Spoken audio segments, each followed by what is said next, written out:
નમસ્કાર કલમ યુદ્ધ સમાચારની સાથે હું છું આપની સાથે પાયલ બામભણિયા। તો જોઈએ આજના મહત્વના સમાચારમાં। સુરતના પુણા ગામમાં સ્થાનિકોનો વિરોધ। મારુતિનગરમાં ગટરિયા પાણીના કારણે સ્થાનિકોનો વિરોધ।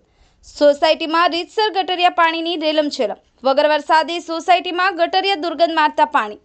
સત્તા પક્ષ અને વિપક્ષના ઝંડા તેમજ પોસ્ટરો સાથે વિરોધ। મહિલા અને પુરુષો વિરોધમાં જોડાયા। સોસાયટીમાં અનેક જગ્યાએ પાણીજન્ય અને મચ્છરજન્ય રોગ, કોલેરા, ઝાડા, ઉલટી અને ડેન્ગ્યુ જેવા રોગ। તંત્રને વારંવાર રજૂઆત કરવા છતાં કોઈ નિરાકરણ નહીં। કલમ યુદ્ધ સમાચાર સુરત। जी कैमरा एक्शन रोलर जी जी मैडम सुरेशभाई सुहगिया, पूर्व सभ्य नगर प्राथमिक शिक्षण समिति सूरत।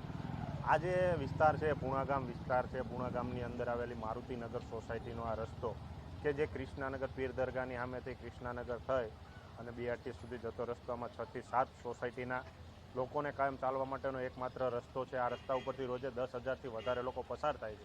नाना नाना बाळकोने पण आ रस्ता उपरथी पसार थवानुं होय छे अने छेल्ला 6 महीनाथी आ गटरनुं पाणी रोड उपर जाय छे। स्थानिको द्वारा वारंवाરની રજૂઆતો કરવામાં આવી છે। સ્થાનિક કોર્પોરેટરો, આમ આદમીના પાર્ટીના કોર્પોરેટર છે, ભાજપના કોર્પોરેટર છે, તંત્ર છે, તમામને રજૂઆતો કરવા છતાં કામગીરી થતી નથી। રોડ ઉપર આ પાણી જઈ રહ્યું છે। આ વિસ્તારની અંદર ડેન્ગ્યુ છે, મેલેરિયા છે, એવા પાણીજન્ય રોગોનો રાફડો ફાટ્યો છે। દવાખાનાઓ આજે પેશન્ટોથી ઉભરાઈ રહ્યા છે, છતાં પણ આ લોકોના પેટનું પાણી હલતું નથી। નગરસેવકોને ફક્ત ને ફક્ત કઈ બાજુ મલાઈ મળે છે, ક્યાં બાંધકામ હાલે છે એમાં રસ છે। લોકોના જે પ્રશ્નો છે એમાં કોઈ પણ જાતનો રસ નથી। એટલે આ લોકોને જગાડવા માટે આ જનતા દ્વારા આજે આ વિરોધ કરવામાં આવેલો છે। બંને પાર્ટીના ઝંડા લગાવી અને બેનર સાથે વિરોધ પ્રદર્શન કરવામાં આવેલો છે કે આ ભાજપ ભાઈ ભાઈ ને ગટરનું પાણી રોડે જાય। કારણ કે આ પાણી જે છે 6 મહિનાથી રોડ ઉપર વહી રહ્યું છે। આના નિકાલની કોઈ વ્યવસ્થા કરવામાં નથી આવતી ને લોકોને મરણ પથારી આ લોકોએ છોડી દીધા હોય એવું લાગી રહ્યું છે।